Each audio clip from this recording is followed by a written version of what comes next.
All right, dude. Story time. So 2 days ago, I was in the garage and I was wiring up a part. This wire is going to be in this junction box, which is currently my dryer wire, but I need to use it as temporary wire for my panel that I'm installing. Dave said he had some of this wire attached to his panel that I could use just to make the short transition. So he told me to go and get his panel out of the trailer. I go and get his panel. This is his. And I notice it has this wire. Immediately, I say this thing isn't wired correctly, not even opening the panel, because that's not the correct wire. It needs to have 3 power wires, so this only has 2, and then it has a ground. And if you do that, what you end up with, this is the inside of Dave's panel. He has a bunch of grounds floating in his panel. He used the back side of the power wires, so all these white wires are basically the other side of the circuit, and the black wires are the primary side. And then your light bulb or whatever you're turning on is the resistance, and then this white circuit is what completes the circuit. The bare coppers are all grounds, and it's all safety. They're not supposed to be combined in this way, especially in a panel like this that's used as a sub panel. Dave was dangerously close to electrocuting himself, except he had this mounted on a piece of wood instead of on his building. If he had this on his building, the whole building would have been energized, because Dave has all of these circuits all combined together. So he has these white wires and these copper wires all in the same circuitry. And it's got nowhere to go because it didn't travel back in this wire or to earth, right? Because it doesn't have a ground, and that's what ground means, back to earth. So his entire building would have became energized, but he did one smart thing, was he bolted it to a 2x4. If he would have bolted it directly to the metal studs, he probably would have energized the entire fucking building. On top of that, when I opened up his panel, he had this circuit here, which was his welder plug here, which isn't even the correct wire size. It tells you what you're supposed to use right there on the stuff. The panel also tells you how to use it right there in a diagram. It's not even like you have to read all this shit. It's just a drawing. This right here is also the drawing, and tells you where to put things in breakers, and it says do not use. So you're not supposed to use these first 2 circuits. So he fucked that up. When I open up the panel, and now he's using undersized wire, he told me that this breaker would trip. I open it up, and these wires were loose. I give them a wiggle, and this comes out.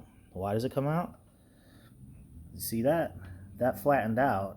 You can't put 2 wires of the same different type in the same circuit, and you're not supposed to double wires in these screws. These screws are only designed to have 1 wire in them. You see? That's only designed for 1 wire, not 2. Even all of these, you see how there's bigger and smaller circuits? Those are for bigger and smaller wires. You can't double them up. It's very specific. So this is 100% wrong. Did he get the lights to turn on? Yes. He told me that he kept having a problem with that breaker. This wire size was running 200 feet from the house to this panel, so it drops in voltage, and it's already too small for what he was using. Then he put too small of a breaker for the air compressor and the welder, and too small of wire to it, and he kept overheating it. He is so lucky, dude. Doing that with a dead load on something that is creating the entire system becomes the resistance source, because he doesn't have the ground traveling back to the panel the way you're supposed to. He is so lucky that he didn't fucking electrocute himself. Now, even his wiring, look how shitty his wiring is, bro. This is a mess. This, an absolute mess. Look at his ground connectors. He ran out of space, so he just did this, but now you left grounds free floating in your panel, and look at how they're connected. So for instance, I showed him with the spare wire on the floor how to make a wire correct. So that